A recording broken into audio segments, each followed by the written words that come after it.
This is part 2 and probably my last video of me reading books on writing. Let's get into why.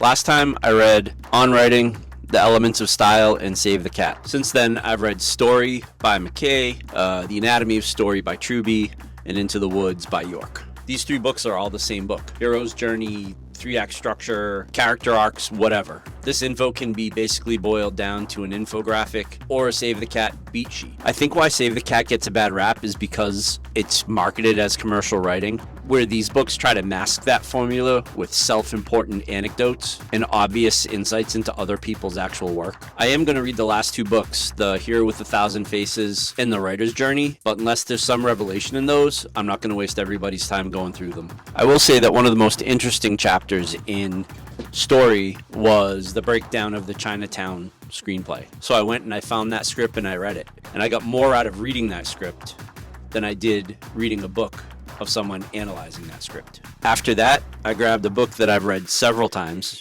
Duma Key by Stephen King, but this time I didn't read it for pleasure, I read it to learn. I was noting the structure, the punctuation, the spacing, how the words and sentences actually looked on the page, how King transitions from dialogue to description and back again, where the paragraphs break, and how the chapters progress. And I think that's the way to go. Read the screenplays of the movies that you love, and read the books that inspire you.